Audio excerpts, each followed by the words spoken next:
Is that visible? Yes. Okay, no.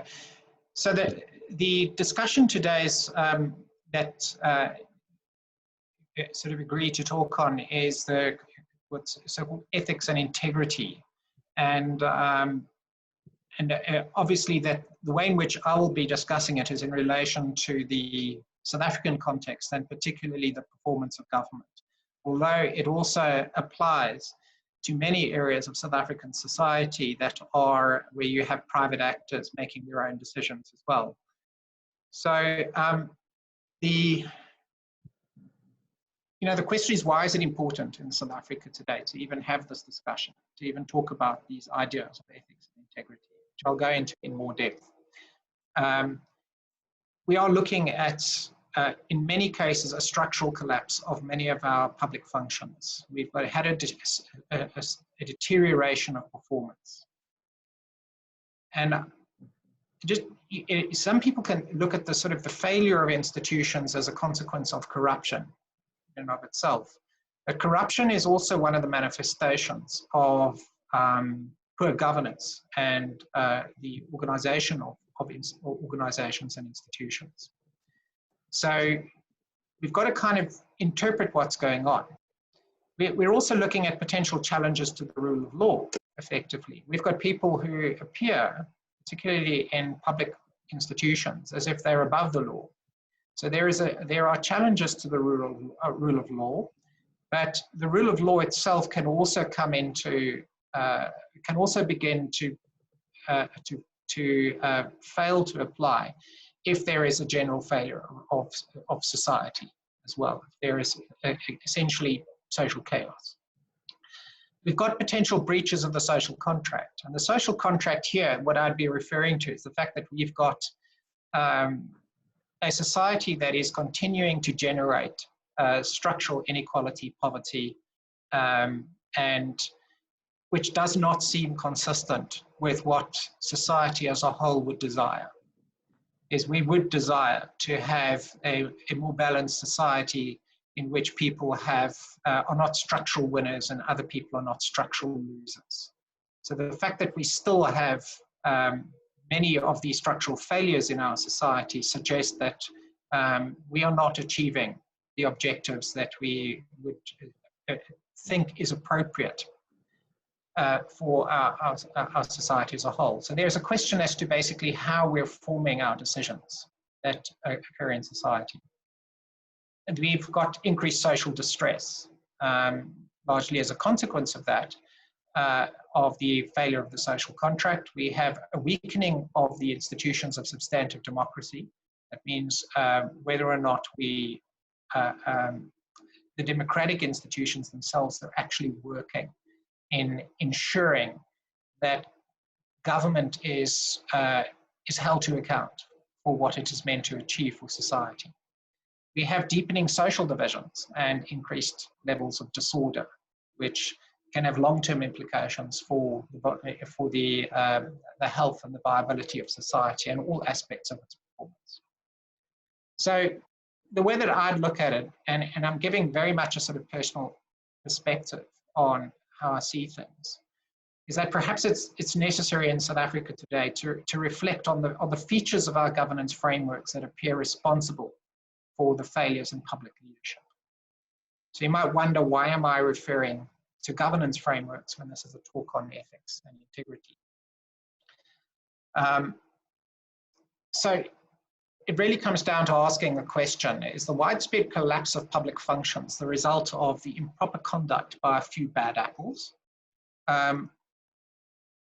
Or is the conduct an outcome of the way in which we've organized our systems of governance and public accountability?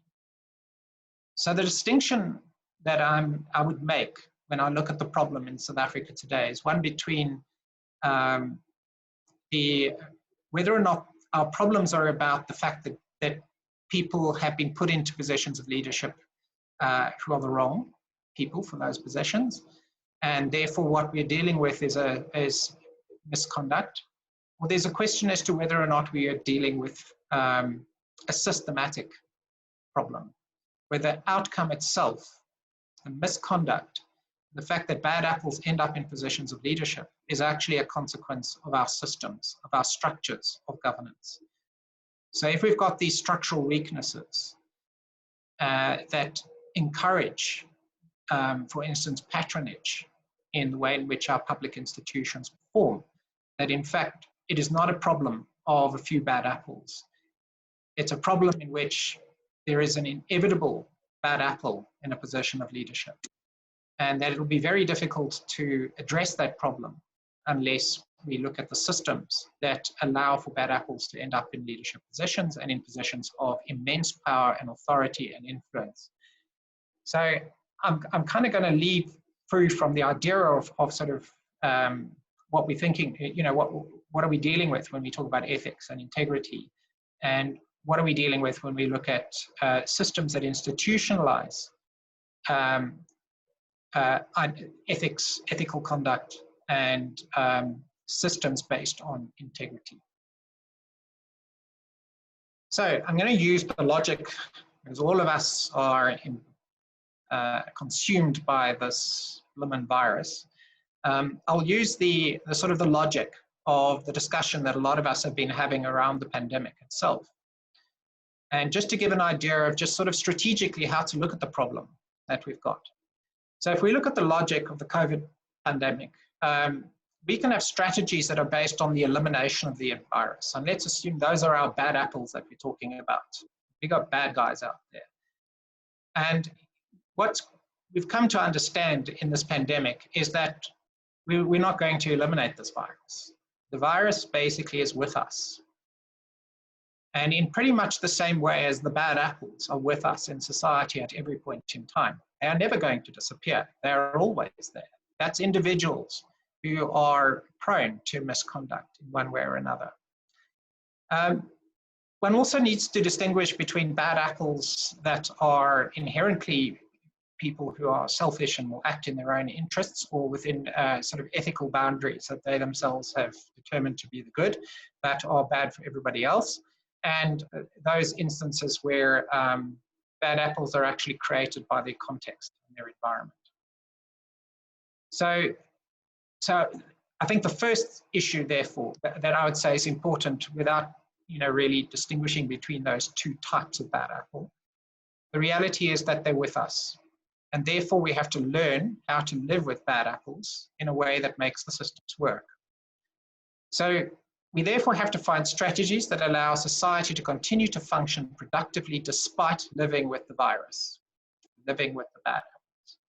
The strategies really come down to rules and frameworks which include responsible protocols that mitigate the effects of the virus that we're living with, using the viral analogy. We pretty much have to create rules and frameworks that ensure and mitigate the effects of bad apples on the performance of organizations, institutions, and society. So there's this issue of this relationship between individual conduct and the system that is created, which disincentivizes or mitigates the effects of bad apples and emphasizes the effects of the good apples. So for strategies to work systematically, they therefore do need to be institutionalized into our day-to-day activities and decision-making. So I'm very much talking about this argument I'm proposing today, that ethical conduct and acting with integrity require interpretations, social interpretations of what we regard as the good, and that we are coming to a reasonable conclusion about the institutional frameworks, or the framework institutionalize the good, rather than just assuming that we will be lucky and that good apples will always end up in positions of authority and power. So maybe just to go back to the topic, and that is to make a sort of a distinction between ethics and integrity, and to note and to emphasize I'm not a moral philosopher, so I'm not giving you a lecture on moral philosophy. I'm going to be giving you sort of a practical understanding of ethics and integrity and its relationship to the performance of public institutions and organizations, and ultimately our society as a whole. But it is useful to kind of look at these notions and try and distinguish them, distinguish between them in a sort of a coherent way. So firstly, what is ethics? One can regard ethics as an area of inquiry when one looks at it sort of more philosophically, and also as an area of research. It's an area of inquiry that attempts to systematically distinguish between right and wrong behavior. And if you've consulted the literature on ethics, you will see that it's not exactly easy to distinguish between right and wrong in every instance. It does require that there is that there are processes that are required to kind of come to a sort of some sort of distinction. And I'll go into that in a bit more detail as well. Then there's integrity. So what is integrity? Integrity is not synonymous with ethics. It can instead be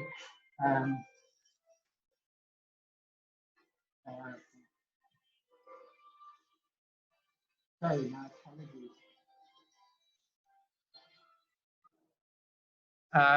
Instead, it can be regarded as a virtue that's consistent with an understanding of what is moral, but referring to the sort of consistent adherence to a holistic set of ethical principles. So it's still about looking at what is right and wrong, but looking more at a sort of a set of ethical principles to which one adheres.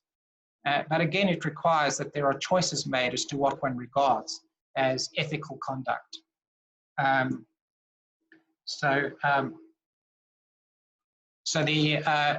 Integrity. And so very often somebody with integrity is somebody who adheres to a set of ethical principles that are that guide their conduct and behavior. So but you can also apply the idea of this integrity to organizations, to professional groupings and so on, when you have a sort of a more applied view of what you regard as integrity. So a doctor should always behave with integrity toward their patient, and under those circumstances, the idea of integrity involves a number of important virtues that guide their conduct and behavior. So let's go back to the issue of determining good and bad. Question is it hard to determine good and bad conduct? So ethical decisions involve cognitive processes made by individuals and reflect somebody's standards and their understandings of what is right and wrong. So here's a nice little story from Calvin and Hobbes, where Calvin says, I don't believe in ethics anymore. As far as I'm concerned, the ends justify the means. Get what you can while the getting's good. That's what I say. What makes right? Winners write the history books. It's a dog-eat-dog world, so I'll do whatever I have to get others to let others argue about whether it's right or wrong. Gets shoved, and then he says, "Why did you do that? And you were in the way, and now you're not. Ends justify the means." And he makes the very profound comment at the end that I didn't mean for everybody you dealt, just me. So that's sort of an important idea. When is something right which only applies to some individuals? Or is it right when it's something that can be applied universally as a rule? But in essence, everything that's stated in this cartoon strip forms part of a discussion on what is right and wrong.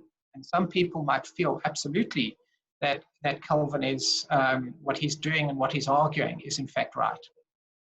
And in many ways, the conduct of many societies have been consistent with those particular views. That's why they're regarded as humorous, because a lot of people actually adhere to those ideas. So in determining what's right and wrong, you can have objective views. You can try and look at sort of absolute ideas. This is always right and this is always wrong. When you start to think about it, it becomes quite difficult to find those kinds of distinctions.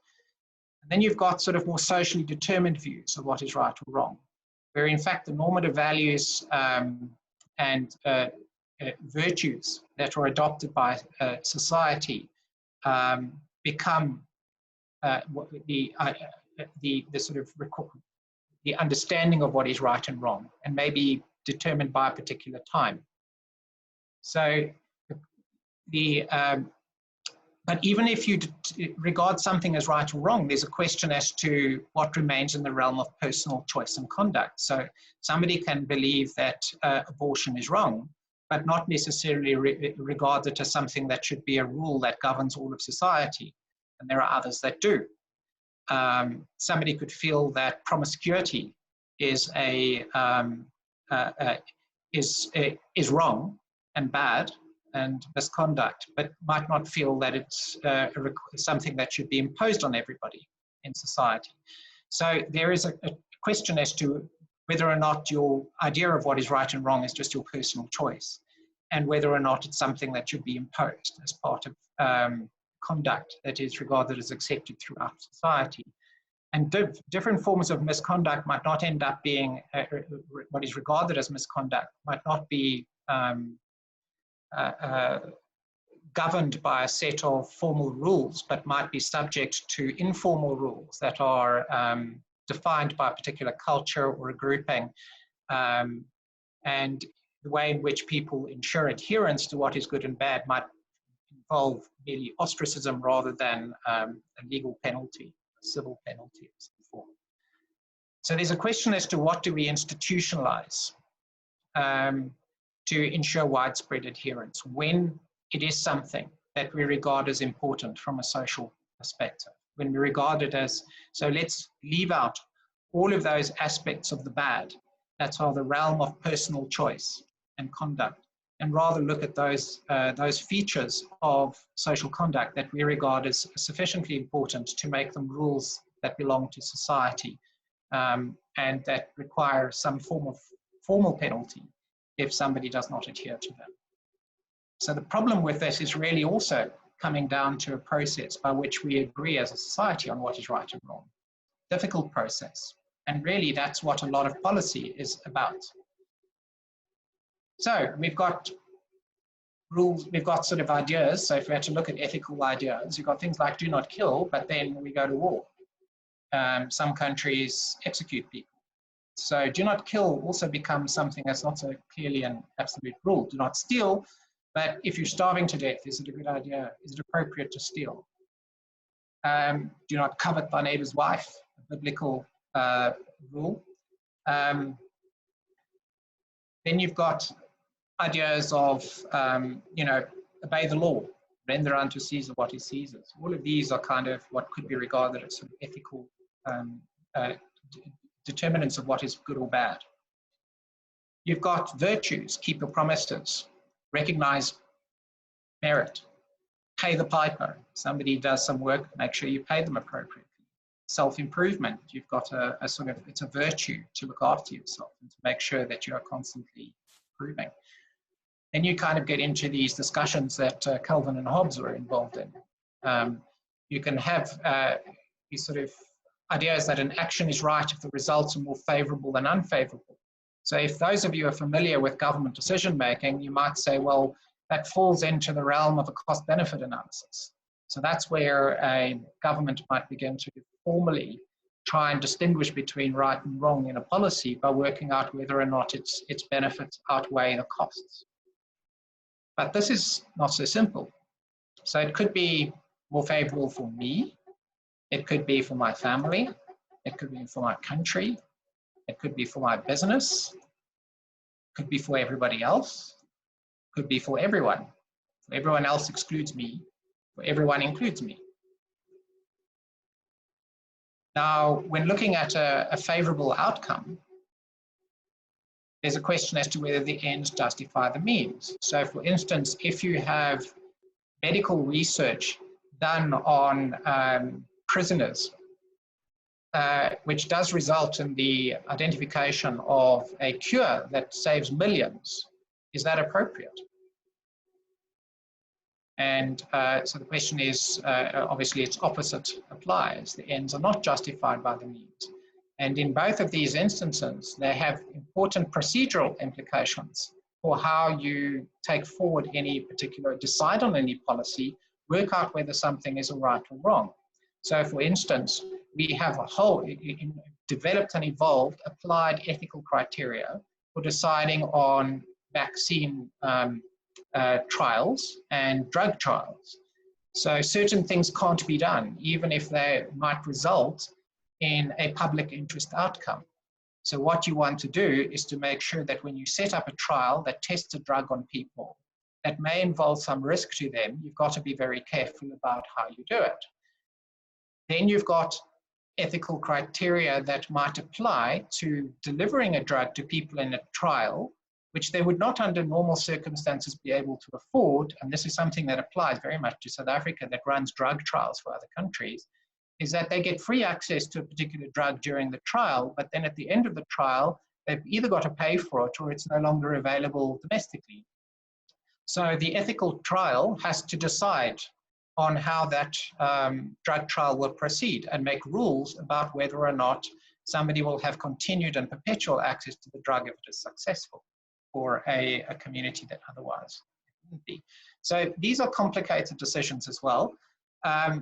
And overall, they involve making choices that are very important for society, both procedures as well as looking at the things that are desirable outcomes. So this issue of ends and means are very important questions, but also this distinction between whether or not the results are favorable for me or for somebody else. So a lobbyist for their own business would be arguing in their own interests to have a rule changed in society that favors the performance of their business, and they might be doing that to the cost of the rest of society. So you have to have processes which try and make sure that when we make social choices and decisions, they are in the widest interest possible, potentially, noting that that comment implies that that is an idea of the good, of public value. So going back now to this issue of relationships between institutions and behavior. So it's important that if we are making rules for society that are meant to frame the good, meant to create outcomes that are beneficial, we have to have processes by which we essentially engineer that outcome. We have to have these choices about what is good and bad have to go through a process by which society has to decide on between what is good and what is bad. And I'm distinguishing from those instances where ethical choices might be very much an individual concern and not a concern of society in general. So if we had to look at our institutions, they generally form part of governance frameworks, and institutions involve social structures that constrain any environment. They limit what you can do.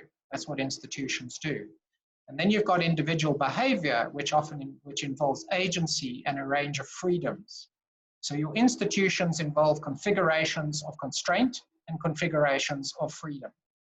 And what you want to do is decide on, when you're deciding on what you want to emphasize in terms of the good, you are limiting certain things. And you are allowing certain things from the behavioral perspective. And ultimately, both organizations, institutions, countries are in a process of continuously evolving the institutions to enable and allow the things that they regard are good and to constrain the things they regard that are bad and to achieve these outcomes. But the question is, what happens when our institutional framework is suboptimal? It's not learning, it's not adjusting, it's not taking into account the different views of society effectively. It's not really truly realizing what society in general regards as the good. So there are many processes by which policies are formed at the end of the day, policies that determine what governments do. So if you had to look at a whole process of policy decision-making, which is where we are determining many of the rules of our society, these rules can involve rules that are on the books and rules that are actually implemented. And the problem is here that very often stakeholders who have narrower interests can often filter which rules are actually applied. The rules have incentive effects. They determine the conduct of stakeholders and role players. And they can transfer risks to excluded groups. And the included groups are the net beneficiaries of a framework to the exclusion of the ones who are excluded. So if the rulemaking processes involve a structural exclusion of key stakeholders for society, your social contract will break down. So the issue really is, how does this process work? And the question in the South African context is whether there's a failure of these processes. That our institutions, organizations, policies that we have in place are breaking down because of the way in which our rules are being formed and the way in which policy processes operate. Who's included and who's excluded become important. So governance frameworks are also related to accountability frameworks. So your policy-making platforms, government departments, and different regulators and private actors are often, when you're creating policies and frameworks, are usually subject to some sort of governance framework in which you'll have dedicated accountability structures associated with each part of or component of an overall system. So if you're looking at a regulated market, a system of financial markets, you are going to have a framework of rules that are put in place, a framework, a set of institutions that ensure that there is performance in relation to the public value objective, and you're going to try and make sure that every component of that system operates with integrity. It operates in terms of a system, a coherent system of requirements that ensure that, that are consistent with the overall objective of a framework policy. So there's this, I would argue, a very strong requirement to develop and continuously develop our institutions and governance frameworks to ensure that we achieve particular objectives. And the way in which government performs is very much subject to this kind of idea of a governance framework. And if we have failures in the dedicated accountability structures and first particular parts of it, we are not basically going to have a government that converges on delivering good outcomes. So once you start to look at institutionalizing what you regard as the good, you are talking about creating some form of structure of accountability and compulsion to achieve particular objectives. We're using the term compulsion just to clarify the overall approach. It doesn't have to be a strict version of compulsion. But the question is, who are you accountable to? You can be accountable to a person, an official, a civil servant, an organization, a public entity, an agency. And very often in many structures and societies, you require some sort of structure which stands in for a large disaggregated body of people who need representatives to hold the people acting in their interest to account.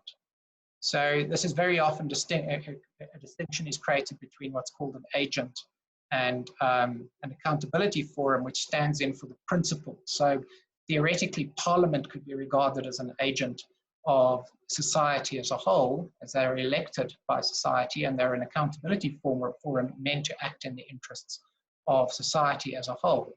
And we know that they don't in many respects. So the accountability forum acts on behalf of the principal, society. In the case of a public organization, a publicly listed company, can be a board. So accountability can involve both formal and informal obligations, which are created and structured to ensure that the objectives are met, overall, that are in the interests of the principal.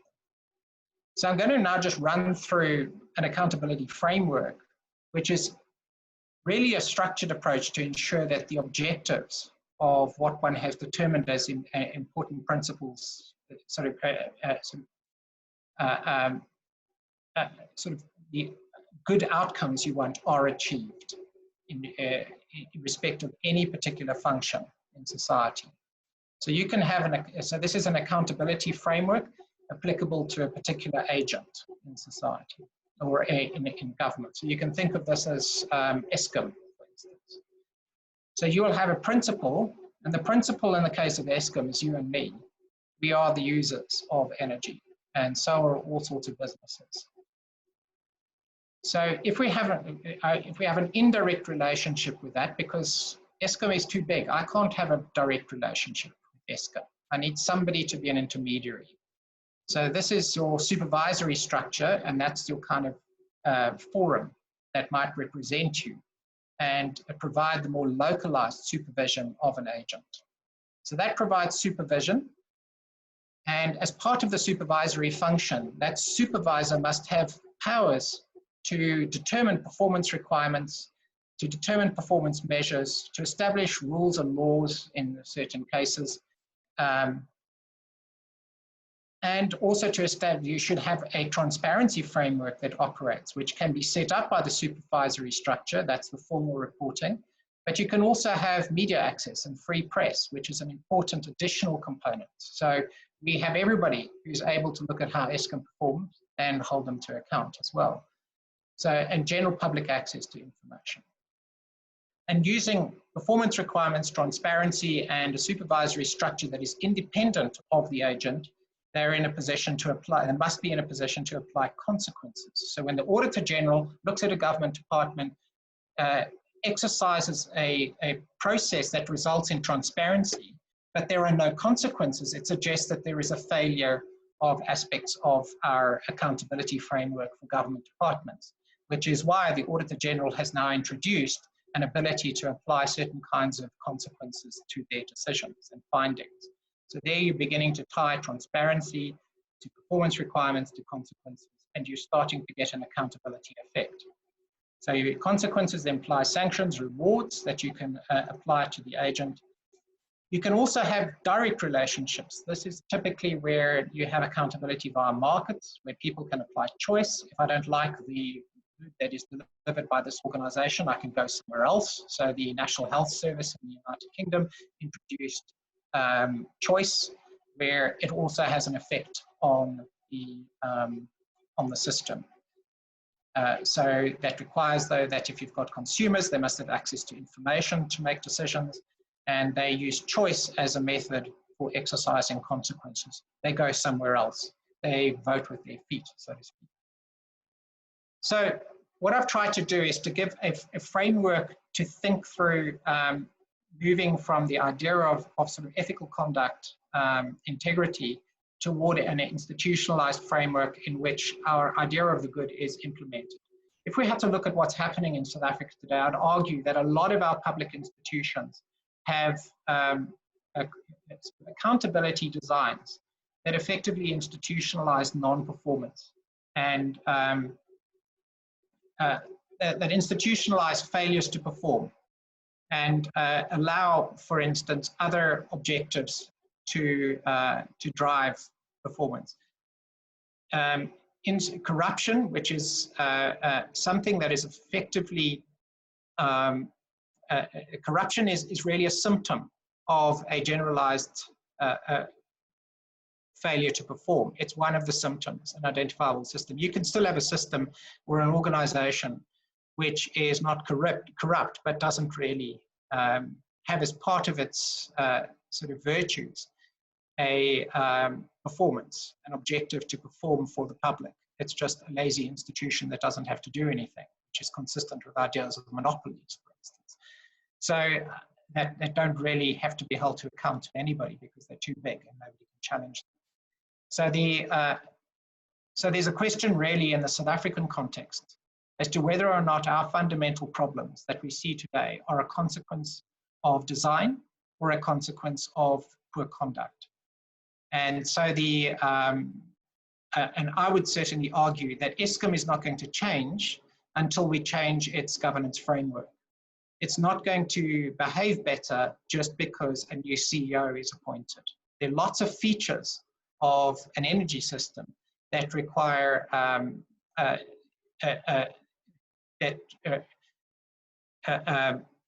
require accountability to the public, and therefore the response to the redesign of the structure has to be one that allows decision making to be institutionalized in the interests of the public.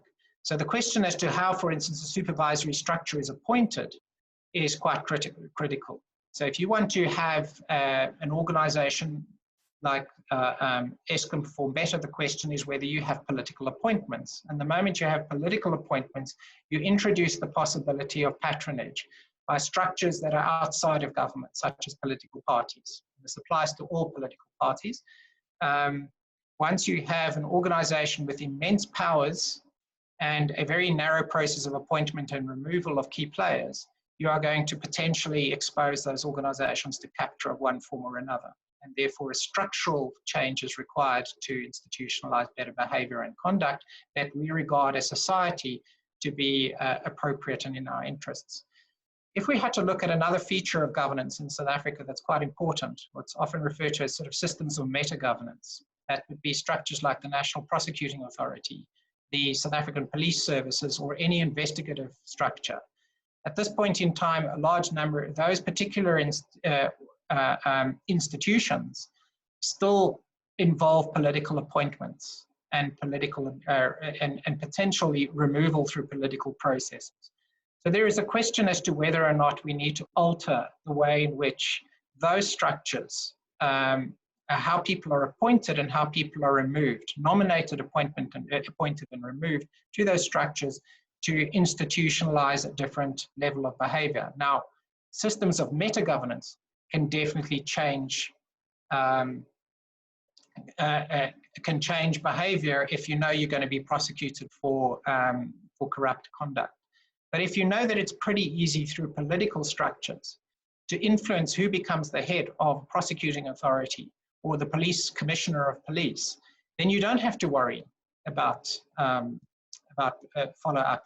So in South Africa, there is a question as to whether just changing who's in charge might be very, very temporary security for us, as opposed to structurally changing how people in charge get appointed and removed. And I would argue that we need to change everything from the IPIDs to the appointment and removal process of the National Prosecuting Authority. Our regional prosecuting authorities are appointed and removed. Our police commissioners are appointed and removed, and how obviously all parastatals and governance structures are also organized and removed. And to date, we haven't really had a proper discussion on this. And I don't think that this is going to be solved by focusing excessively on the idea of ethics and integrity alone. We have to look at basically how we institutionalize ethics and integrity into our country and into our decision making for it to ultimately have an effect. So I will leave it there so that there is time for questions, but that's sort of really a wider point, distinguishing between individual conduct and systems that institutionalize conduct in the interest of society as a whole. So Alex, we'll start with the Q&A section. I will read them out to you and you can respond. How does one expect to build a democratic society without exemplary ethics and integrity? And the second one is, ethics and integrity seems to be in very short supply, particularly among those who occupy positions of leadership in our society. Coupled to that, it is what appears to be a tendency to lower the bar, which makes it impossible for those with questionable ethics, conduct, integrity, moral standing to rise and occupy positions of leadership. So how then does one expect to build a society whose foundational values are not rooted on sound ethics, integrity, and high moral standings? So we're beginning from a particular starting point where a particular governance structure has delivered bad apples into key leadership positions, and it is a really difficult question as to how one. So if the focus is on structural changes, somebody who's benefiting from the existing structure is not going to want to change it. And if they're in the leadership position and they're the ones that influence how the institutional frameworks are modified over time, it's going to be difficult to get them to do it because they have a massive conflict of interest. So that is our challenge. But the challenge is potentially made more difficult if we make the mistake of thinking that the route that we have to take, or the focus that we have to have, is on structural change. If we think it's just about removing the bad apple, we can remove the bad apple temporarily and we'll have a bad apple back there pretty soon, because the enormous incentives to capture government are there and remain. The virus is with us, and it will never leave.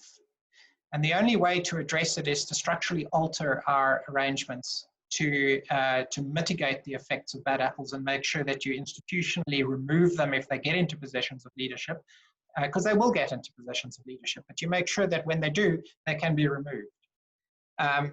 But the starting point is a difficult one. But I think that if we have the right emphasis on structure, and if that is an important part of our political contestation in South Africa, which includes, governance structure and the sort of the holding government to account becomes far more acute if we have a sort of a more elastic political system of contestation. And the current one is potentially not very elastic. It's not one that allows for an easy shift of political parties and political control. And when there is the threat of removal, an easy threat of removal, it changes conduct considerably. So yes, there is an issue that right now the people in leadership positions have very little incentive to change the structures that protect them. And therefore, it really does become a societal issue as to how that matter is forced, how one takes it forward. Thank you. Go ahead. I see the second question: public servants are expected to loyally execute lawful policies of government. How can a system that deals with employees encouraging supporting violation of laws in public service without tempering an individual's choice of supporting an employee who's being prosecuted? So I think there are very difficult situations that occur when you've got a collapse of, when you've got poor institutional frameworks. One of the problems is that if somebody wants to behave ethically, wants to act in what most people would regard as in the common good, it means actually defying their organization. And that puts them at risk. And that is very definitely one of the dangers of poor structures and poor institutional frameworks, because what it means is that the good apples are basically being thrown off cliffs. And if they attempt to do good, they will face the penalties. And so then you have an accountability framework that is in effect reinforcing misconduct in many ways. So if you can see what's going wrong, you can see that this is an illegal tender, this is an inappropriate policy. If you stand up, you will be penalized, so it's better to just keep quiet and let it happen. So this is why it places individuals in a very difficult position. So all one can really say is that there are organizational designs that are more liberating and allow people to expose weaknesses without penalty, and those are the ones that are desirable to move toward. But I think that at this point in time, it's difficult because a lot of people face extreme penalties if they speak out. But that is why we also can't rely only on one institutional mechanism to hold governments and public organizations to account. It's why we have an external media. It's why we've got a judiciary. It's why we've got an active civil society, all of which must come to bear. So it does mean that for society to kind of address those areas of misconduct, we require a kind of liberated society who can act outside of the constraints of the hierarchies of the state. But I think it's worthwhile noting that South Africa does have an active civil society. It does have an active media. It doesn't mean it's not biased or it's not properly controlled by certain interests in some respects. But we're in a very different position to a lot of other countries. We may lose it, but it is certainly, it certainly creates a space in which one can argue and fight for change.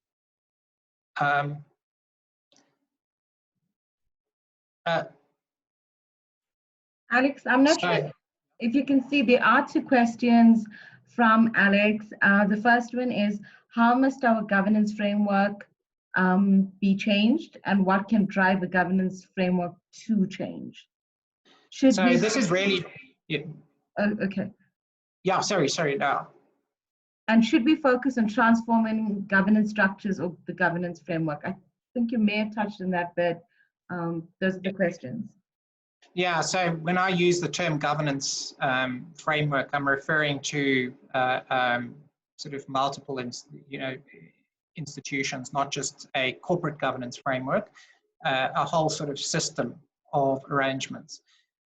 So the focus of changing governance frameworks is actually the focus of policy. So you can design a national health insurance fund in this way or in that way. If you design it this way, it's going to result in institutionalized corruption. If you design it that way, it's going to result in good healthcare.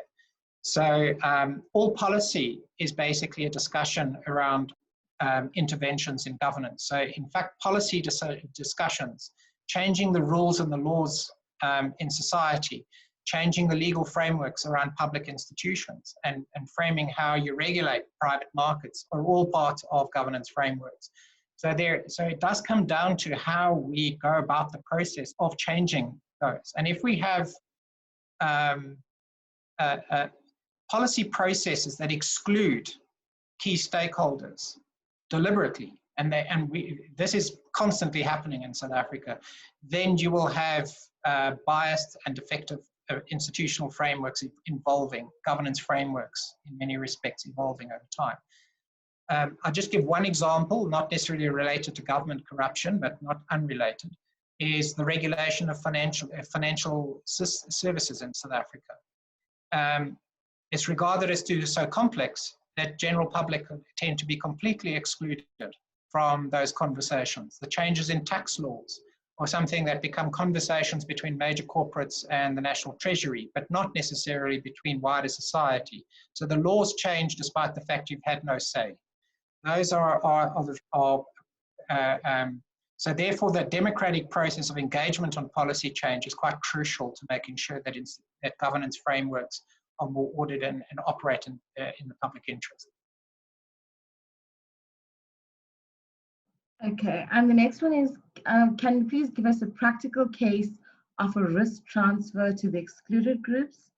Can you comment on endless commissions in South Africa and their impact to the broader South African public? Does majority of South Africans still take government seriously? Yeah, so risk transfers, there's so many different areas in which this would occur.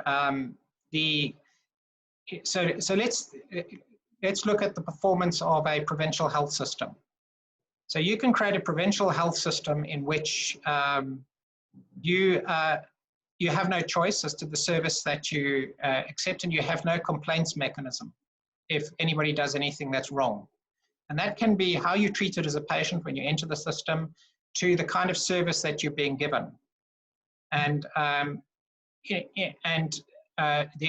where the obligations to provide adequate care are not stringently applied to the provincial health service in any way, and there are no accountability structures to ensure that they do.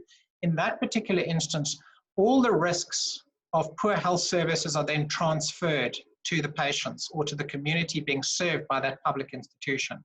So again, if you have a basic education system in which the governance structure does not require that the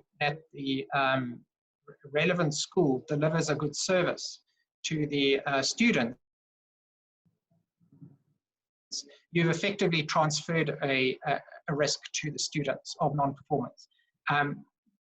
So I'm using that term risk transfer quite broadly. What it really just means is that the risk of failure, it depends very much on who's kind of privileged in the design of the system. So if you're privileging the intermediaries, in other words, you're overprotecting, you're immunizing the staff of a health system from bad performance, then what they've done is that they've transferred the risk of bad performance to the patients and away from the staff.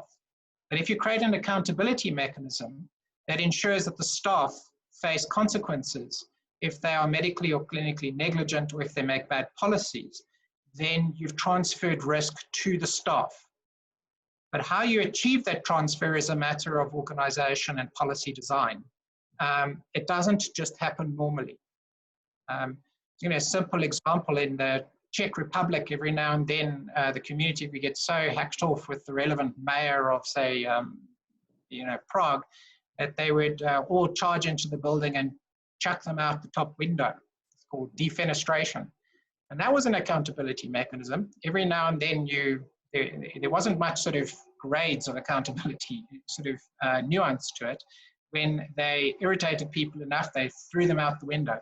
So in essence, there's a risk transfer there to the mayors, that if they behave badly, they're going to end up leading flying lessons. But that's about it. You can design a system where the risks are excessively on one group and not on the other group. And I think that a lot of our public services have been designed such that the risks sit with the users and not with the people delivering the service. Okay, I'm just quickly going through the chat. I think you covered, yeah, you did answer Amanda's questions. Okay, I think that's all. Oh, there's one more that popped up now. Okay, so it says bad apples are eventually impeding service delivery. What do beneficiaries of the services, ordinary citizens, do to highlight their displeasure? Yeah, so so if you've got a badly designed system, then you've got very crude options to exercise your displeasure, which can involve rioting or some form of protest. And that's because there isn't an intermediate, a sort of a more subtle, nuanced approach. If you've got a properly designed framework, you, for instance, can have systems in which grievances can be laid and in which you know the costs for people to lay grievances. So the design in public institutions of, for instance, complaints regimes that are completely independent of the state actor can be powerful methods for holding people to account for particular areas of non-performance. The creation of supervisory structures. So these supervisory structures can be boards, independent boards that oversee an organization, can also be, but provided that the board appointment process and removal process and their powers and their independence of the organization are confirmed, they can actually provide a degree of accountability that is more localized. And if you incorporate a degree of user representation or user representation into that supervisory structure, you can create a more of a performance orientation in the way an organization is held to account for its strategies and for its day-to-day performance. So I think that there are multiple mechanisms. What you want to do is to avoid somebody having to take extreme action in order to get an organization to perform, because that is often but if we design institutions badly, where there are no complaints processes to an unconflicted party, then we're pretty much stuck with that, and we end up with the only option being to riot or to behave in a disorderly manner in order to get an effect. And it might, in some instances, be entirely legitimate to do that, because the institutions haven't been developed to allow for a more nuanced version of accountability to be achieved. So the design of quasi-judicial systems, which are weak in South Africa, ombudspeople, structures of complaint against determinations of entitlement to social grants, structures of complaint against private institutions that behave badly, allow you to be able to challenge those decisions. So just to make a point of how badly designed structure can occur very easily, is if we have to look at how the ombuds people were created for insurance, short and long-term insurance. You've got an ombuds person to deal with that, or pensions. And sometimes a decision is made in those quasi-judicial structures that, first of all, their decisions don't involve setting a precedent, which means one decision doesn't affect another. The second is that they can ultimately be appealed to the High Court. So while you have easy access to that appeals process, while it remains with an ombudsperson, but then if a decision is made that has huge financial implications for the industry, it will be taken on appeal into the High Court and ultimately to the Supreme Court. And if you do not have huge finances and top-notch lawyers, you will just lose in the High Court. And that is where you can, again, have a bias, in that there is no way to hold somebody to account who's in a position of power, formal power, or informal power in the case of markets. So I think understanding how we develop these institutions is actually really important. You don't win every battle overnight, but how you evolve them. How do we have a proper process of complaining against the decisions of SARS? How do we have appropriate structures to deal with the decisions of a provincial health department, the national health department? These are not properly developed at the moment. Thanks, Alex. We've got like just 2 or 3 minutes left, and I see that somebody put their hand up to say something. So Mallory, you can go ahead.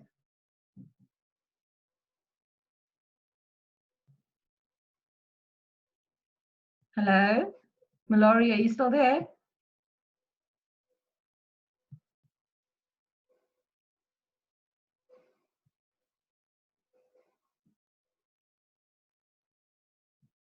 Okay, I'm not sure. Okay, it's fine, Alex. You can actually wrap up the session. Thank you so much for your presentation and your input and addressing all of the questions that we've had today. We truly appreciate it. I'll just hand over to you if there's any final comments. Yeah, just to say that I think we've got huge challenges facing us going forward. I think that the main issue we've got to think about is where do we focus our efforts? And my simple, straightforward view is that we need to focus our efforts on the institutional frameworks rather than on the individuals themselves. And that if we do not have policy change that changes the institutional frameworks, we can just expect a temporary hiatus from institutionalized corruption at various points in time. Just have short periods of reversal, and then we will continue with the historical trend. Okay, thank you so much everyone for joining us for today's session, and we will see you same time, same place next week for our session on data science and governance. Thank you so much.